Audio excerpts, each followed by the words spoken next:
almost busted in Laredo, but for reasons that I'd rather not disclose. I smoke pot, and I like it a lot. Hi, this is Willie Nelson. I learned a long time ago that marijuana is a lot safer to use than alcohol. There's absolutely nothing wrong with the responsible use of marijuana by adults. It's time we stopped arresting and started respecting responsible marijuana smokers in America. And to learn what you can do to help, please contact NORML at www.norml.org or call toll-free at 888-67-NORML. The show was long and we were just sitting there, and we'd come to play and not just for the ride.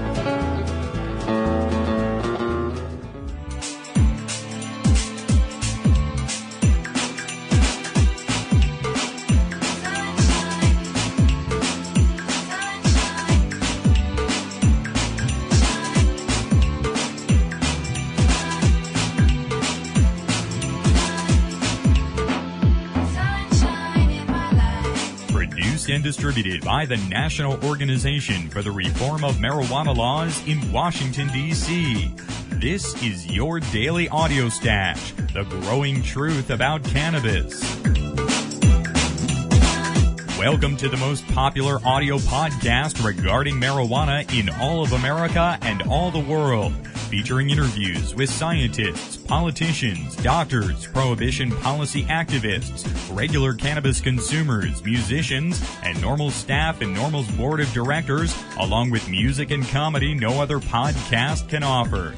You can always find out more about the show at our website, NORMLAudiostash.com. We're ending marijuana prohibition with education, one listener at a time.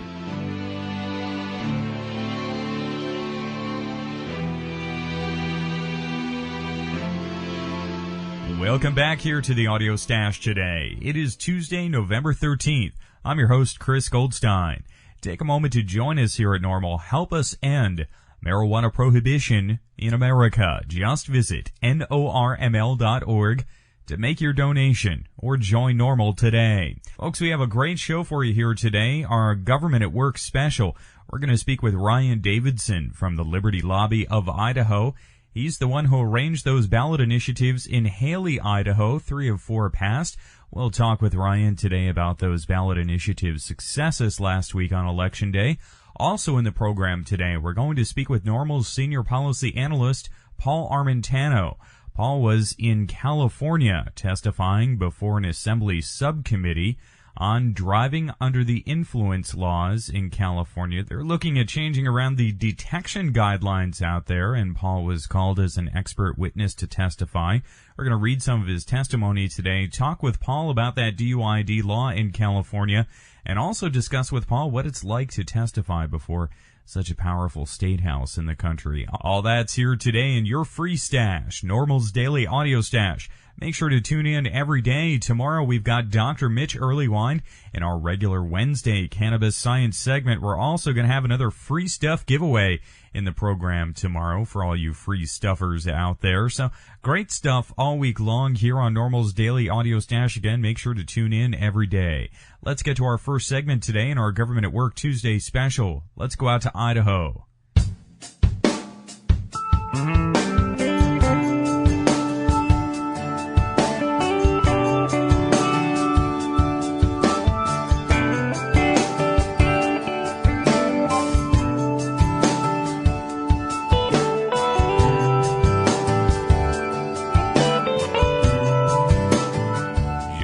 In our Government at Work segment today is the organizer in Idaho who got 3 marijuana-related ballot initiatives passed last week in Haley. Ryan Davidson is with the Liberty Lobby, and he joins us by phone to discuss those positive election results last week. Ryan, welcome here to the program today. Hey, thanks for having me. Great to speak with you today, Ryan. 3 initiatives passed last week dealing with making marijuana the lowest law enforcement priority in the city, legalizing medical marijuana, and allowing hemp farming. So a big victory there in Haley. Yeah, absolutely. And I was very pleased, especially because we spent so little money on the campaign. Really have to rely on non-traditional means to get the message out in this political season, such as email and phone and just getting stories placed in the newspapers. So at a time I was worried that we hadn't spent enough money, but I think the results came back, and I was very pleased. Of course, a little disappointed that Tax and Regulate did not pass. However, it failed on a very close margin, I believe 100 votes. And so it's certainly ripe to try again. And really, this was an interesting case of where voters got a chance on almost all the ways to liberalize cannabis laws on a sort of lever-by-lever basis in an election. Yeah, when I started this project 3 years ago, we went to Haley, Ketchum, and Sun Valley, and I basically just tried to do one initiative in each town, which was a Tax and Regulate initiative that also had the lowest police prioritization in there. It was kind of everything but kitchen sink. And,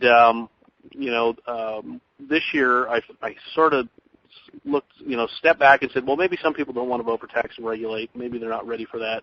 The signature requirement was low enough where I felt I could actually give people a more broad range of choices in the marijuana policy spectrum. And I think it's a gambit that paid off.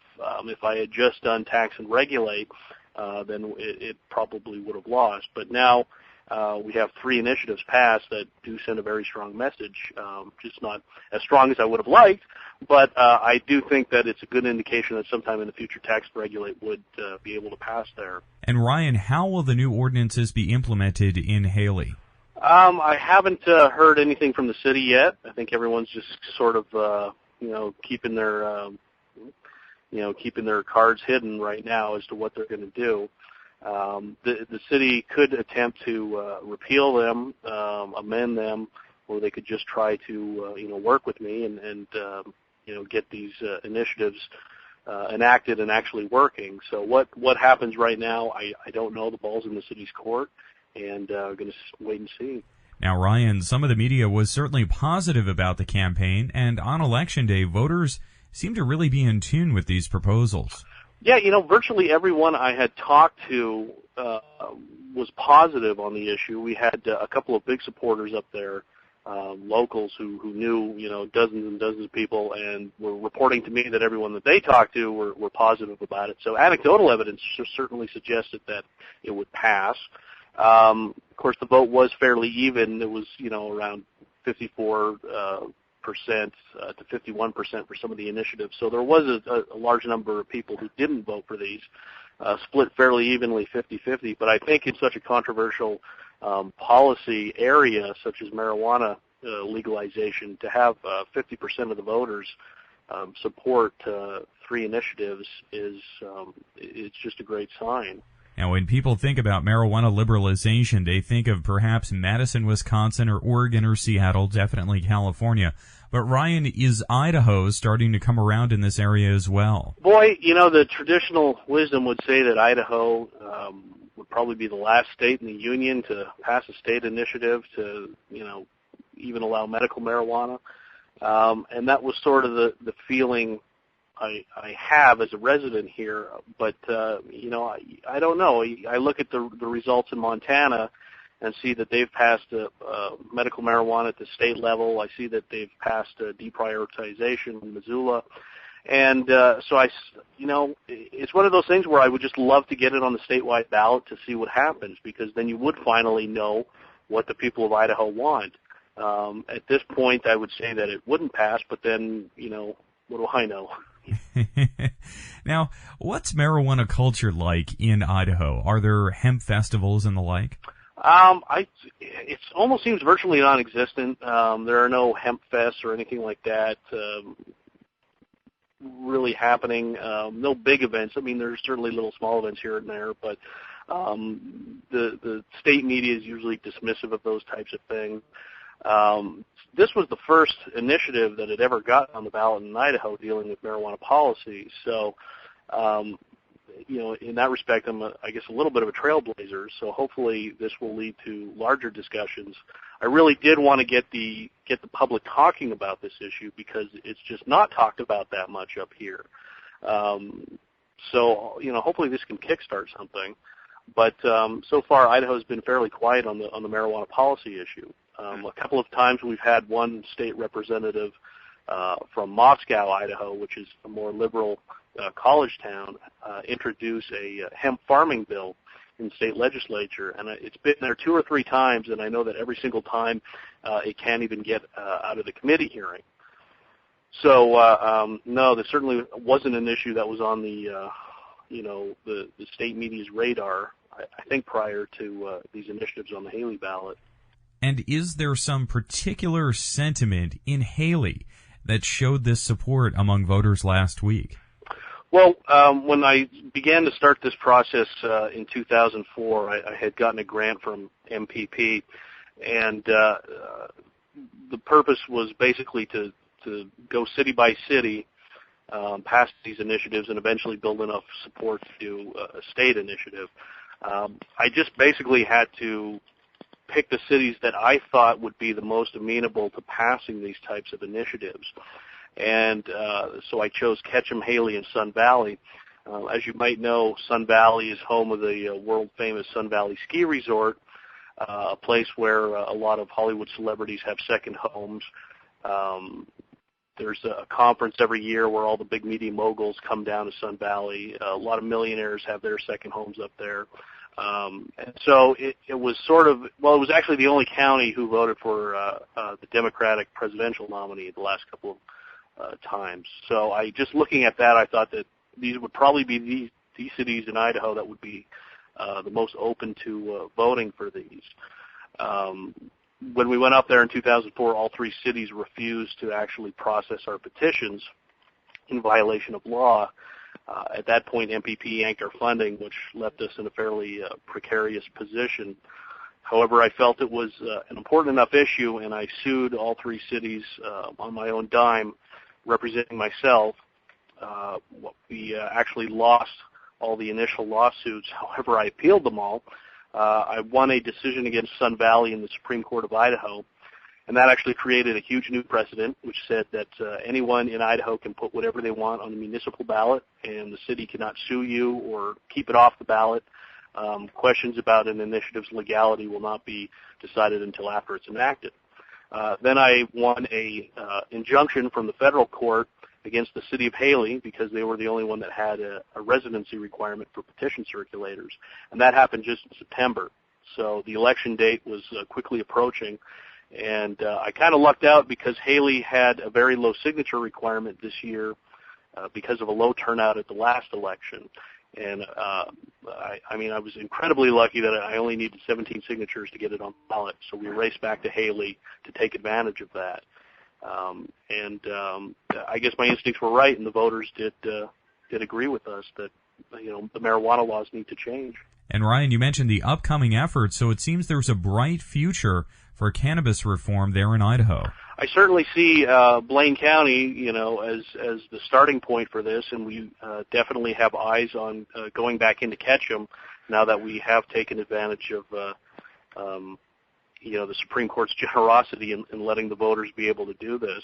And I think there's even more support in the ski town of Ketchum than Haley for tax and regulate. I think it actually would pass there. And so we're looking at either bringing the tax and regulate back to Haley for a second time or going into Ketchum to try it there, or possibly doing both. It really depends on whether or not people in Idaho, people in Blaine County want to support this and want to, support the Liberty Lobby and get involved and give donations and that type of thing because, campaigns are very expensive and basically the Liberty Lobby has, sunk everything that they had into the Supreme Court battle and this current campaign. So it's one of those things where if the people want to support it, I believe it would be very successful. Well, Ryan, this has been a great conversation here today. I really appreciate you taking time to join us, and a big congratulations go out to you for this victory in Haley. Oh, thank you very much. Thanks for having me on. And, if anyone would like to check out our website, it's IdahoLibertyLobby.org. And like most great nonprofit websites, it hasn't been updated in a very long time, but it's got our contact info on there if anyone would like to get a hold of us. Many thanks again, Ryan. Ryan Davidson is with the Liberty Lobby of Idaho. We have links to them right up on our website today at normalaudiostash.com. Stay tuned. We're going to speak with NORML's senior policy analyst, Paul Armentano, coming up next. You're listening to NORML's Daily Audio Stash.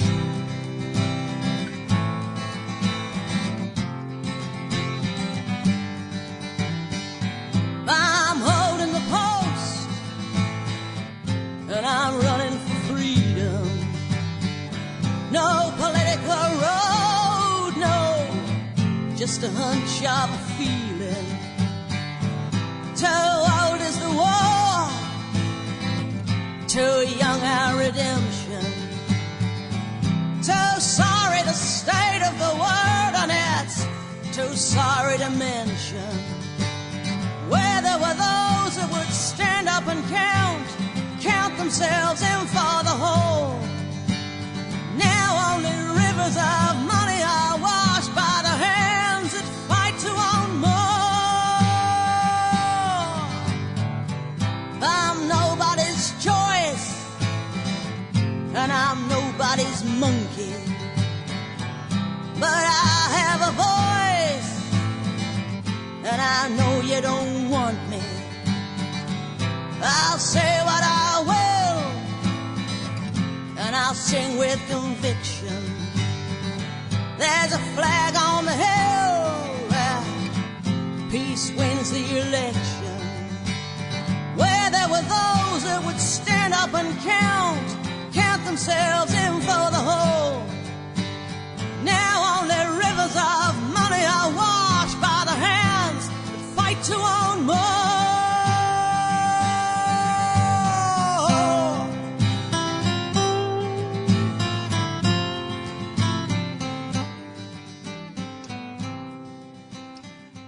You're listening to NORML's Daily Audio Stash.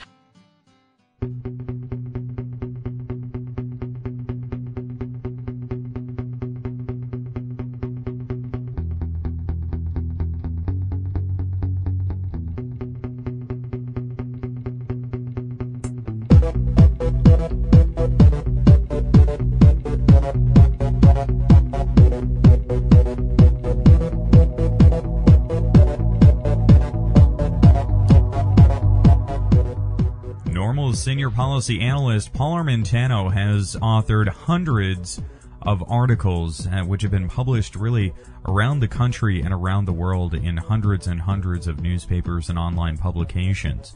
He also gets called to be an expert witness in testimony before state houses, and Paul's done this frequently.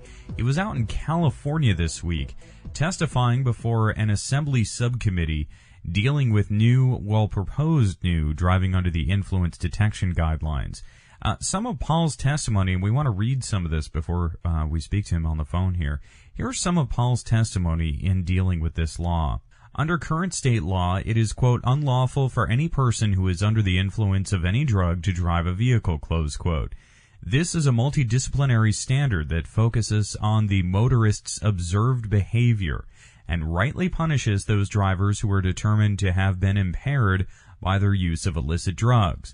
By contrast, Assembly Bill 1215, under strict interpretation, could potentially punish scores of drivers who are not intoxicated. This is because the law calls for criminally sanctioning motorists based not on their driving behavior, but rather whether or not they have trace levels of non-psychoactive drug metabolites in their blood and urine. Unfortunately, as currently written, AB 1215 would treat sober drivers as impaired and criminally punish them for their previous non-driving related activities. To do so is illogical. The purpose of our state's traffic safety laws is to target and punish those drivers whose on-road actions threaten the safety and security of others. These laws should not be misused to enforce unrelated laws prohibiting the use of certain controlled substances in the privacy of one's home. Again, this is Paul Armentano's testimony before a California Assembly subcommittee on proposed new driving under the influence guidelines. Here's one more paragraph from that testimony, and then we're going to get to our interview with Paul. There exists no evidence that the passage of these strict zero-tolerance and or per se laws are actually having any tangible effect in reducing the number of drug drivers from the roadways. This is because, in most cases, those who violate our state's drug driving laws are habitual offenders whose actions are undeterred by the passage of strict criminal sanctions. In fact, the only published study to date to assess the impact of strict zero-tolerance per se DUID legislation reports, quote, the enactment of zero-concentration limits have done nothing to reduce DUID or deter the typical offender because recidivism is high in this population of individuals. Again, that's testimony Paul Armentano gave before the California State Assembly. It was a subcommittee looking at proposed new guidelines for driving under the influence. And again, Paul is often called as an expert to testify before state legislators, and he was performing some of those public service duties last week. Paul, welcome back here to NORML's Daily Audio Stash. Thanks for having me, Chris. So, Paul, you were out at the California State House testifying before the subcommittee, and it's considering tougher policies regarding driving under the influence of drugs, some of which would change the drug detection guidelines and thresholds for when a DUID charge is instituted. So tell us about what they're proposing here. The law that's being proposed in California is what is colloquially known as a per se law. Now, most people are very familiar with per se laws as they pertain to drunk driving. In every state in California, if a person operates a motor vehicle and they have a blood alcohol level above 0.08, they are categorized as a drunk driver, and they have violated the law. Now, that said, individuals who operate a motor vehicle and show signs of impairment under the influence of alcohol but are actually under the 0.08, they can still be charged with drunk driving, but the state has a higher burden of proof to make the case that those people are impaired. Now, what these individuals in the California legislature are trying to do is to set similar per se standards to different types of drugs so that individuals that are caught operating a motor vehicle, if they test positive for the presence of these drugs, they are considered by the state per se to be impaired, similar to how one today would be considered per se to be drunk if they tested above 0.08. The problem here is that there is no evidence correlating drug impairment standards to set levels of drugs in the blood or trace levels of inactive drug metabolites in the urine. So essentially what the legislature is proposing is to establish a new driving-related crime that is actually divorced from impairment. The concern here is that we would be using the traffic safety laws to punish people and convict them for drugged driving, but that these people would in fact be sober drivers. They would simply be drivers who happen to have trace levels of drugs in their system due to drug use that could have taken place days or weeks previously. And who was there testifying on behalf of this new law? In large part, law enforcement and district attorneys and prosecutors are pushing for these laws. They are pushing for these laws because under most state drug driving laws, the prosecution has to establish 3 criteria. They have to show that an individual was in fact driving. They then have to show that the person that was operating the motor vehicle recently used an illicit substance. And then the third thing they have to show is that the driver was impaired due to the recent use of an illicit substance. What they wish to do is actually eliminate that third criterion and simply be able to convict somebody for drug driving if they can show they were in fact A, driving, and B, had used an illicit substance. they have argued that, in fact, it is too difficult for them to go into court and establish that a person was actually impaired by their use of drugs.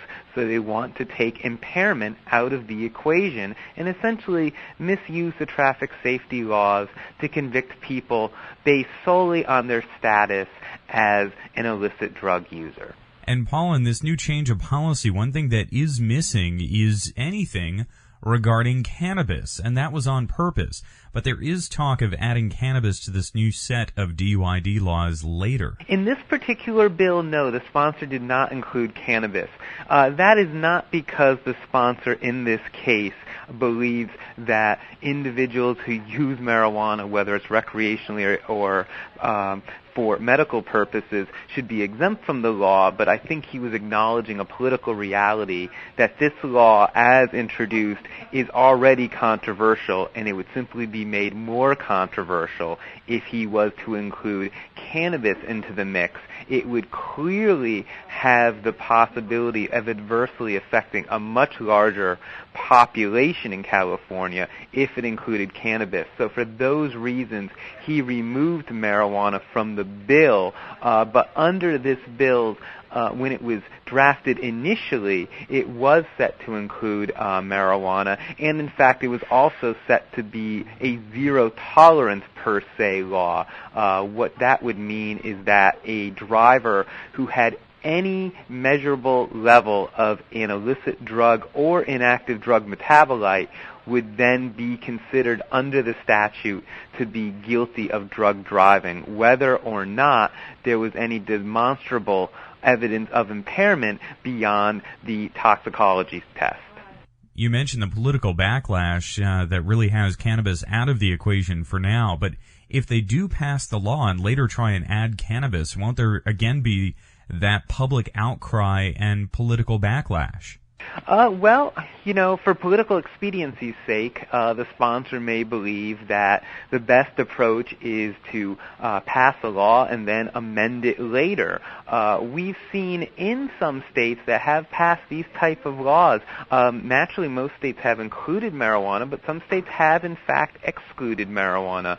Virginia, for instance, now has a law on the books that is strikingly similar to this California proposal. The Virginia law struck cannabis from the law because there were many individuals, myself included, who testified on the multitude of reasons why marijuana should not be considered part of the law. And although we weren't able to strike the law entirely, we were at least able to remove marijuana from the list of scheduled drugs that would be included under the law. Now, the Virginia legislature, 2 years later, went back and tried to amend that law by adding cannabis, but they were unable to. But certainly there is a precedent for passing this sort of a law, excluding cannabis, and then trying to have the legislature go back and add it in later. I do not know if that's the intent of the sponsor. I was pleased that during this hearing,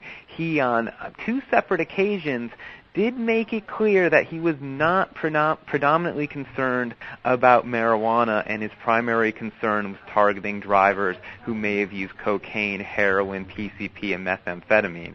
That said, many of the witnesses who testified in favor of this bill did recommend that the sponsor add cannabis to the bill, but he did seem to be hesitant to do so, and I would take that as a positive. Now, Paul, tell us about this experience of going into the state legislature, especially the one in California, and making this type of testimonial appearance. What's the setting like, and what is that experience like? You have to have a thick skin. That's the first thing I would say. Oftentimes there are going to be a majority of legislators who are going to not attack the weight of your beliefs, but more likely are simply going to make ad hominem attacks because they don't feel comfortable actually attacking your testimony. And you see that quite a bit, and you have to get used to it.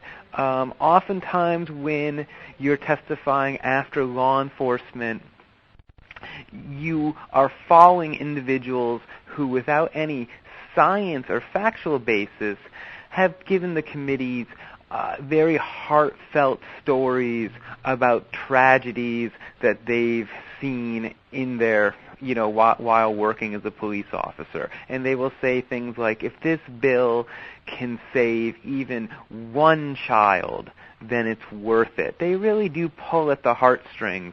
And then you have to follow that, and you have to try to balance that sort of emotional rhetoric with science and with facts, and also make the committee aware that, look, there's more victims in this world than simply people who may be adversely affected by the misuse of certain drugs. In fact, we believe there's far more victims affected by the misuse of the drug policies and the drug prohibition.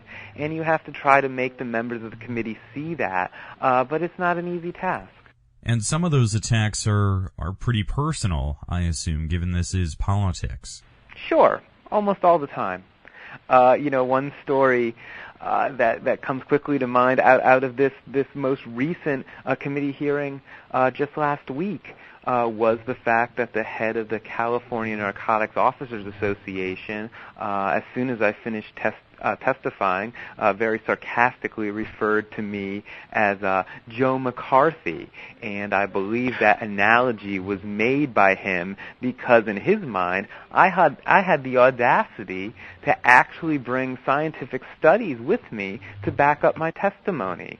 And when I went ahead and quoted from these studies, I made a point to hold the study up before the committee and make it clear to them that I had copies available of these for all the members of the committee. In the mind of my opponent, apparently doing so made me much similar to Joe McCarthy, who, as many listeners know, that's not a comparison one would draw favorably. Clearly, it was meant as an insult, and it was something that was meant, I assume, to try and rattle my future testimony.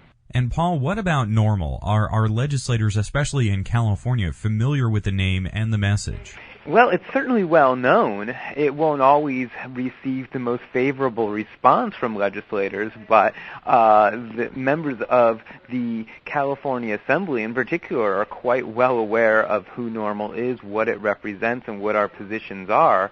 In fact, the sponsor of this bill was very familiar with NORML. He was quite familiar with me, and in fact, he quoted from NORML's principles of responsible use during this hearing, making it clear that NORML as an organization takes a position that individuals should not operate a motor vehicle after having smoked cannabis.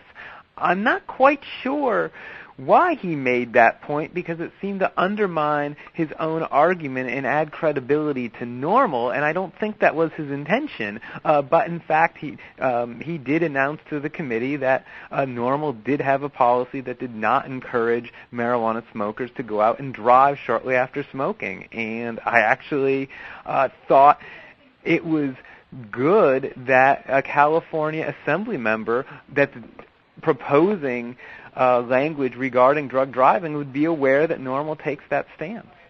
That's very interesting. That set of principles for responsible use published by NORML, a lot of folks are somewhat surprised by some of those principles, but it's always been a cornerstone of NORML's mission to really maintain that level of honesty and good science when discussing marijuana. Well, I certainly think so. And here again, I think it is a stance that is very much in accordance with the science. While an individual who uses marijuana may not be, or while someone who smokes marijuana may be a safer driver under the influence of marijuana as compared to a driver under the influence of alcohol, it does not make them a safe driver overall. And the science backs that up, and I think it is simply a stance that is in accordance with one taking personal responsibility. And if we're going to change these laws, and if we're going to treat marijuana similar in a manner to the way we regulate alcohol and tobacco, we as a community need to take that stance. And Paul, where do you think this new legislation in California is headed? Are they going to pass it, do you think? My sense is that they will revisit this bill. It won't go away. I was told that the committee may hold a second hearing on this bill as soon as January. I would not be surprised to see that happen.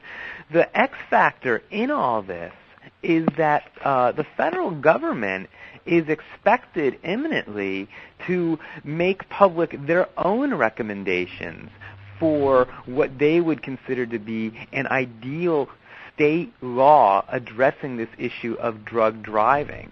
And it's a possibility that the federal government may come out and recommend these sort of onerous zero-tolerance per se laws that have passed now in a number of states. And I do think that many states, that even states like California that are now debating this issue, are most likely going to hold off on passing any legislation until they see what the feds recommend. Because it's not just that the federal government can recommend guidelines. I fully expect that after the federal government comes out with a recommendation, they are going to try and impose that recommendation on the states by threatening them with a loss of highway funding if they do not adopt the federal government's guidelines. And I think most legislators read this similarly, and they're probably not going to act until the federal government does, which for the short term might be a good thing. In the long term, this is a battle that we're going to have to fight in, for many years down the road, and we're really going to have to, increase our efforts when and if the federal government comes out with those recommendations, particularly if they're, exceptionally poor recommendations. And unfortunately, I have a feeling that they're going to be. Righto. Well, Paul, this has been a great conversation as always. Many thanks for being the one with the thick skin out there and making these appearances in front of state legislators like you just did there in California. And many thanks for joining us here to talk about it today. No problem, Chris. Good to be here. Thank you again, Paul. Paul Armentano is NORML's senior policy analyst. You can read his publications and writings up at NORML.org. He's the author of Emerging Clinical Applications for Cannabis and Cannabinoids, and Paul helps us very frequently here with programs on NORML's Daily Audio Stash. You can contact him with questions at paul@NORML.org.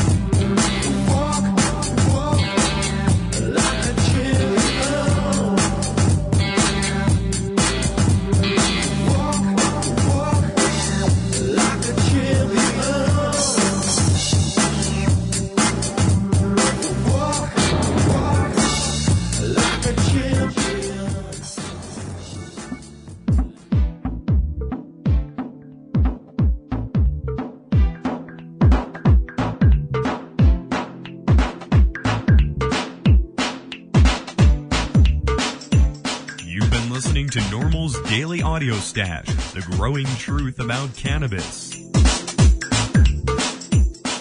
Make sure you visit our website at NORMLAudiostash.com. That's NORMLAudiostash.com for more information about every day's show.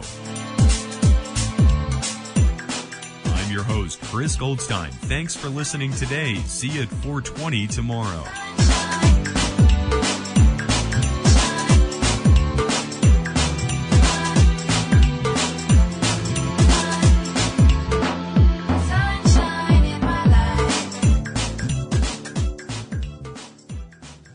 The podcasting technology of NORML is made possible by Red Aphid Interactive Media. More information at redaphid.com.